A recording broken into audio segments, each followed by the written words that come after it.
வணக்கம் மற்றபடி நாயர்களும் கொடான கொடியரசுலையும் பக்தி தமிழர்களுக்கும் சார் இன்னைக்கு என்ன சொல்கிறாருப்பா சார்? நீங்கள் சொல்லக்கூடிய நிகழ்வுகள்லாம் வந்து அழகாக மக்களுக்கு வந்து ரொம்ப ஒரு பயன்பெற ஒரு விஷயமா இருக்குது. லாஸ்ட்டு பதிவு கூட நல்ல ஒரு வரவேற்பு, கிட்டத்தட்ட 1,00,000 பேருக்கு மேலே பார்த்துருக்காங்க.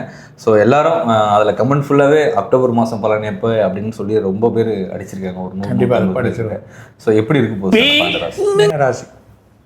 புரட்டாதி நட்சத்திரம், உத்திரட்டாதி நட்சத்திரம், ரேவதி நட்சத்திரம் மூணுமே பலம் இல்லை. ரொம்ப கேர்ஃபுல்லாக இருக்கும். அஷ்டமத்தில் சூரியன் திரும்ப வந்து 7ஆம் இடத்துல சூரியன் திரும்ப அஷ்டமத்துக்கு போகிறார். அஷ்டமத்தில் செவ்வாய், அந்த செவ்வாய் ஆல்ரெடி உட்காந்து விரயத்தை கொடுக்குறான், செலவு கொடுக்குறான், நிம்மதி கிடையாது. கணவன் மனைவிக்குள்ள சண்டைகள், வீட்டில் விரயங்கள், சின்ன மருத்துவ செலவுகள், தேவையில்லாத இவங்களுக்கு உடல் உபாதைகள், கண் பார்வை, கழுத்து, இடுப்பு, அது இல்லாமல் வாகனங்கள், சின்ன அடிப்படுறது, அது இல்லாமல் தேவையில்லாத எங்கேயோ இருக்க குழப்பம் இவங்கக்கிட்ட வந்து திணிக்கிறது, இவங்களை வீட்டை விட்டு வெளியே தத்துன்னு நினைப்பாங்க. இவங்களால மனசு ஒரு குழப்பம் இல்லாமல் வீட்டில் இருக்க வேணால் வேற எங்கன்னா போய் இருக்கலாம்.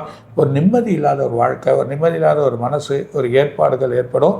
ஒரு குழப்பத்தையே அவங்கள வந்து எடுத்து போய் ஆட்டும். அது இல்லாமல் அலைச்சல் அதிகமாக இருக்கும். வேலையில் ஒரு பலம் இல்லாமல் ஆக்கிடுவாங்க. எல்லா வேலையும் வாங்கிப்பாங்க, வேலையே இல்லைன்ற மாதிரி ஆக்கிடுவாங்க. அந்த மாதிரி நிலைமைகள் ஏற்படும். உஷாராக எதை வந்து நம்ம பேசணும், எப்படி பேசி எப்படி நம்ம வழி வகுத்துக்கணுன்றதை மீனம் எப்படி வளைஞ்சு கொடுக்குமோ அந்த செயலில் நீங்கள் இப்போது வழி பண்ணிக்கணும். இந்த நேர காலகட்டங்கள் இல்லாமல் குரு பலம் இருந்தாலும் பலம் இல்லாமல் போகிறார். பலம் இருக்காத வழிகள், எல்லா கிரகங்களும் உங்களை பார்க்கறதுனால பிரச்சனை. அது இல்லாமல் கிரகங்கள் இருக்கக்கூடிய சின்ன கிரகங்கள் பெரிய குழப்பத்தில் இருக்குது. அதனால் ரொம்ப பொறுமை. இடங்கள், வீடு, வாகனங்கள், ஒருத்தர்கிட்ட பேசுறது, வழிகள் எல்லாத்தையும் சில விஷயங்களை மறைச்சி வச்சுக்கிறது, சில விஷயங்களை மறைமுகமாக பேசுறது, ரொம்ப ஒருத்தருக்கு துன்புறுத்த மாதிரி பேசாமல் வழிமுறைகளை பார்த்துக்கிறது ரொம்ப நல்லது. கேர்ஃபுல்லாக இருங்க. சின்ன அடிகளும் படும், இடுப்பு கால் வழியெல்லாம் சின்ன பிரச்சனைகள் வரும். இருந்தாலும் நீங்கள் வந்து குரு வழிபாடு, தட்சிணாமூர்த்தியை வணங்குறது ரொம்ப நல்லது. அதுக்கான வழிமுறைகள் கிடைக்கும்.